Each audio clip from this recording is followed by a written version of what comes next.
US के president Stalin को बोल रहे हैं कि तुम ये रख लो तुम्हारे पास। मतलब उसको भरोसा नहीं हो रहा कि इतनी अच्छी ऑफर मिल रही है उसे। मतलब उसको तो मुफ्त का मिल गया भारत प्लेट पे सजा के। अब समझ में आ रहा है कि लाल बहादुर शास्त्री के साथ क्या हुआ होगा। भारत के साथ जो पिछले 60-70 साल से पूरा लाइसेंस राज चला, पूरा लेफ्टिस्ट एजुकेशन चला और वो बाबूडम जो पूरा चला, जहाँ पे कुछ प्राइवेटाइजेशन नहीं हो पाया, कुछ इनोवेशन नहीं हो पाया, उसके बाद उसको हिंदू रेट ऑफ ग्रोथ का थप्पा लगा के हमें और चिढ़ाया गया।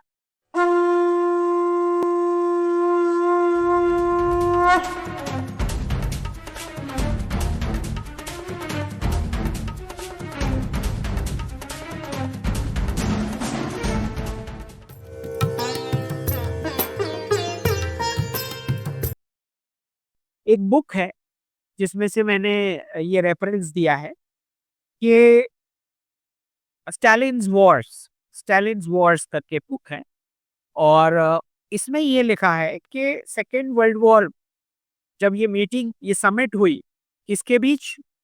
रूजवेल्ट जो यूएस के प्रेसिडेंट थे, स्टालिन जो रशिया के, और यूके के चर्चिल, ये तीनों के बीच समिट हो रही है। और इस समिट स्टार्ट होने से पहले रूजवेल्ट जो है वो स्टालिन को समझा रहे हैं। स्टालिन को शॉक लगता है रूजवेल्ट के दूसरे ऑफर के बारे में। दूसरा ऑफर क्या है? Let's not discuss the India question with mister Churchill. मतलब यूएस का प्रेसिडेंट रशियन प्रेसिडेंट को बोल रहे हैं कि चर्चिल को नहीं बात करते इसके बारे में। किसके बारे में? भारत का क्या करना है उसके बारे में चर्चिल से डिस्कस नहीं करते, यूके से नहीं करना है। Let us settle between the two of us. कौन टू? यूएस और यूएसएसआर। ये दोनों USSR and USSR will jointly reform British India to be a Soviet style revolution.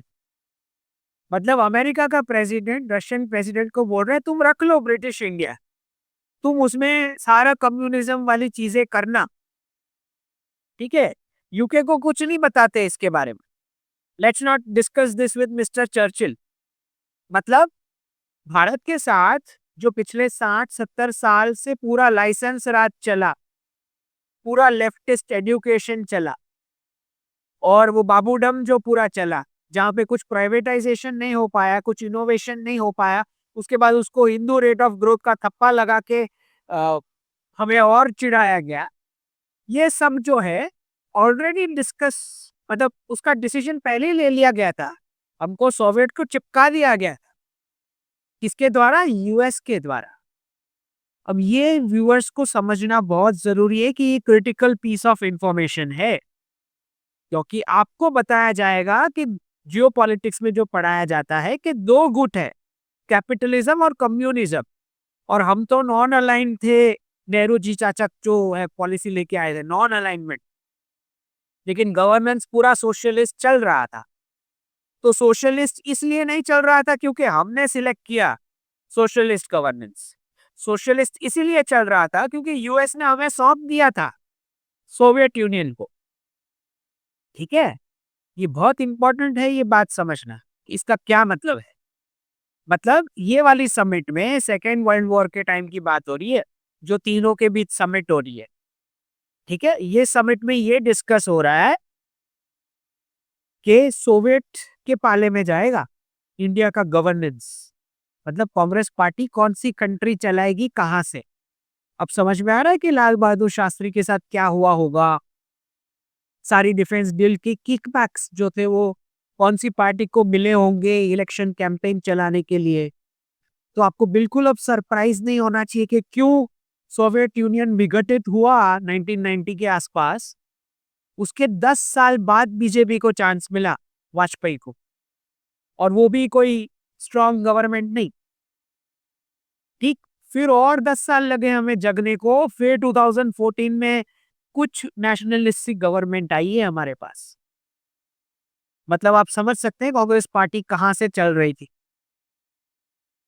अब ये समझ लो आप कि जयशंकर जी जब एक्सप्लेन कर रहे हैं मीडिया को, ग्लोबल मीडिया को बोल रहे हैं कि आपको रशियन आर्म्स लेने पड़े। एक्सप्लेनेशन की जरूरत ही कहाँ है, जब ये डिसीजन जो है यूएस ने खुद ले लिया था, सोवियत को पकड़ा दिया गया था, है? अच्छा, अब क्वेश्चन ये आएगा, नेक्स्ट नेक्स्ट लाइन पढ़ो। Stalin Stalin who was expecting the two capitalist, कौन से कैपिटलिस्ट, यूएस और UK, to gang up on him, could not believe his luck. मतलब उसको भरोसा नहीं हो रहा कि इतनी अच्छी ऑफर मिल रही है उसे। On hearing Roosevelt disparaging Churchill before the summit began and handing over of the crown jewel of British India on a plate for imposing socialist governance.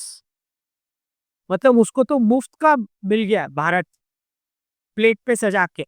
उसको भरोसा नहीं हो रहा अपने लक के ऊपर।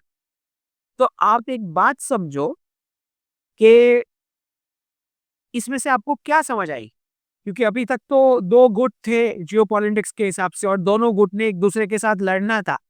पर ये दो गुट क्यों बने और क्यों लड़वाया जा रहा था दोनों गुटों को? ये इसीलिए हो रहा है क्योंकि जो मैंने मेरी जियोपॉलिटिक्स की बुक में दिया है कि टू पॉकेट थियोरी, एक नेबर को दूसरे नेबर के साथ फाइटिंग करवाने की है। उसके बिना डॉलर स्टार्ट ही नहीं होता, वर्ल्ड का डॉलराइजेशन शुरू नहीं हो पाता।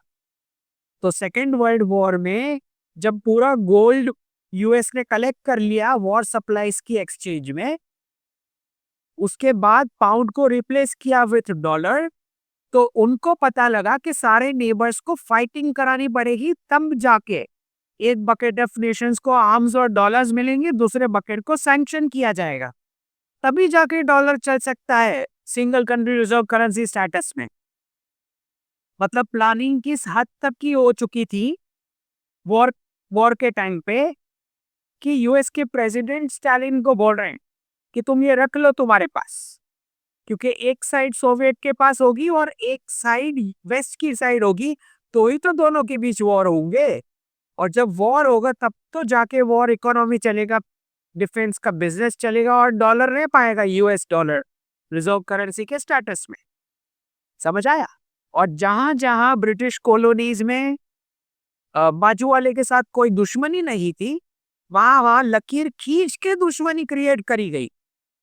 मतलब इजराइल और पैलेस्टाइन का इशू भी तो भारत के साथ ही स्टार्ट हुआ। इंडिया और चाइना के बीच जो इशू स्टार्ट हुआ वो भी तो वो जो पूरी मैकमोहन लाइन और एलएसी वाला जो पूरा, जो कभी उसमें क्लैरिटी नहीं आई, वो भी तो ब्रिटिश उसी टाइम की थी। तो हर जगह ऐसे लाइन खींच दी गई कि दोनों नेबर्स बराबर से झगड़े। ओके, तो ये डॉलराइजेशन का, डॉलर का रिजर्व करेंसी स्टेटस में रहने का तरीका।